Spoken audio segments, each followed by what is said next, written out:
Red bulletin లో breaking news చూస్తున్నాం. ఏపీలో ఎన్ఐఏ సోదాలు సంచలనంగా మారాయి. బెంగళూరులోని రామేశ్వరం క్యాఫే పేలుడు కేసుల దర్యాప్తులో భాగంగా ఎన్ఐఏ ఏపీ, తెలంగాణ, తమిళనాడు, కర్ణాటకలోని మొత్తం 11 ప్రాంతాల్లో సోదాలను నిర్వహించింది. ఈ మేరకు ఎన్ఐఏ ఓ ప్రకటనను సైతం విడుదల చేసింది. ఈ ఏడాది మార్చి 1న రామేశ్వరం క్యాఫేలో జరిగిన పేలుడు కేసులో సూత్రధారులుగా భావిస్తున్న మున్స్వేర్ హుస్సేన్, షాబీజ్, అబ్దుల్ మతీన్ తాహలకు సహకరించిన వారి కోసం దేశవ్యాప్తంగా గాలిస్తున్నారు. ప్రధాన నిందితులకు మరో 11 మంది సహకరించినట్లుగా ప్రాథమిక విచారణలో గుర్తించింది ఎన్ఐఏ.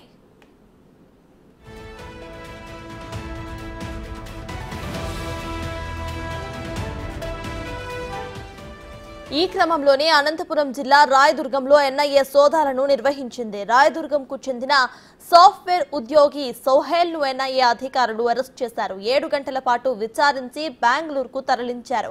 రాయదుర్గం వేణుగోపాలస్వామి వీధిలో నివాసం ఉంటున్న విశ్రాంతి ప్రధానోపాధ్యాయులు అబ్దుల్ కు సోహెల్, మంథిన్ అనే 2 కుమారులు ఉన్నారు. గత కొంతకాలంగా అబ్దుల్ కుమారులు కనిపించడం లేదని ప్రచారంలో ఉంది. పెద్ద కుమారుడు సోహెల్ బెంగళూరులో సాఫ్ట్వేర్ ఉద్యోగి. ఏడాదిగా వర్క్ ఫ్రం హోమ్ చేస్తున్నాడు.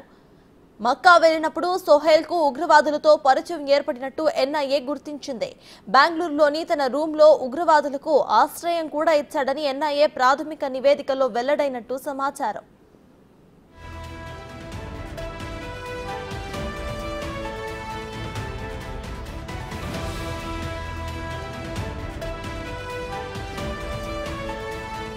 రెండు నెలల కిందట రామేశ్వరం క్యాఫేలో జరిగిన బాంబు పేలుడు ఘటనలో నిందితుడిగా సోహెల్ స్నేహితుడిని గుర్తించారు.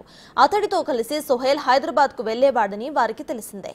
బాంబు పేలుడు ఘటన నిందితుడితో పలుమార్లు వాట్సాప్ లో కూడా మాట్లాడటం, చాటింగ్ చేయటం వంటివి గుర్తించిన అధికారులు సోహెల్ కదలికలపైన నిఘాను ఉంచారు. ఇటీవల సోహెల్ ఎస్బీఐ ఖాతాలో భారీగా డబ్బు జమ అయినట్టు గుర్తించింది ఎన్ఐఏ. సెల్ ఫోన్ సిగ్నల్స్ ఆధారంగా సోహెల్ రాయదుర్గంలోని తన ఇంట్లో ఉన్నట్లుగా గుర్తించారు. గత 3 రోజుల నుంచి అబ్దుల్ ఇంటి దగ్గర నిఘా ఉంచి రెక్కిను నిర్వహించి నిన్న తెల్లవారుజాము నుంచి సోదాలు నిర్వహించారు.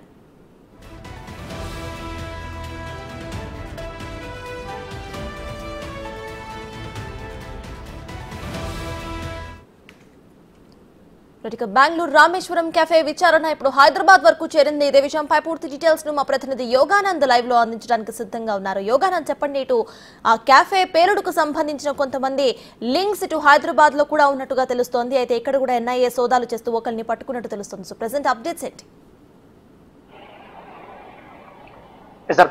అనంతపురం జిల్లా రాయదుర్గంలో ఎన్ఐఏ సోదాల కలకలం రేగింది.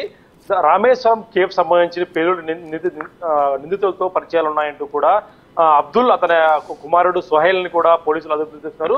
సో అబ్దుల్ బ్యాక్గ్రౌండ్ చూస్తే మాత్రం ఒక రిటైర్డ్ టీచర్ గా అబ్దుల్ ఉన్నారు. అబ్దుల్ రిటైర్డ్ టీచర్ ఉంటూ రాయదుర్గంలో నివాసం ఉండేవాడు.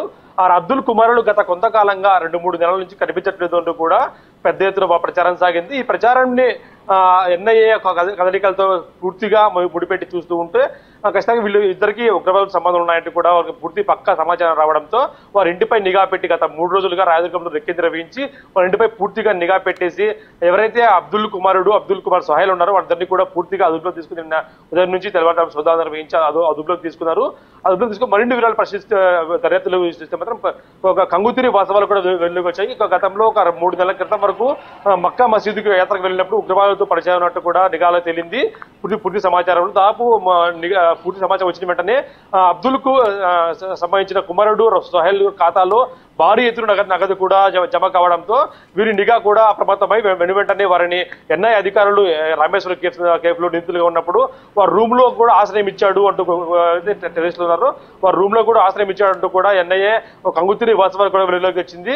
ఈ మొత్తం పూర్తి దర్యాప్తును కూడా సంబంధించి బెంగళూరు సంబంధించిన ఎన్ఐ అధికారులు రాయదుర్గంలో గత 3 రోజుల నుంచి రెక్కి నిర్వహించి పూర్తిగా తమ ఇంటి పరిసరాలను కూడా పూర్తిగా తమ అధీనం తీసుకుని నిన్న ఉదయం ఏదైతే తెల్లవారుజాము 4 గంటల నుంచి పూర్తి సమాచారంతో ఇద్దరు ఇళ్లలోకి వెళ్లి ప్రశ్నించి సోదాలు నిర్వహించి ఖరీదైన ల్యాప్టాప్లు, మొబైల్ ఫోన్ స్విచ్ చేయడం జరిగింది. వారి మొబైల్ ఫోన్ లో ఏముంది, ల్యాప్టాప్ లో ఏముంది అనేది కూడా విషయం వెలుగులోకి వస్తే మాత్రం పూర్తి విషయం దర్యాప్తులకు కూడా బయటపడే అవకాశం తెలుస్తోంది.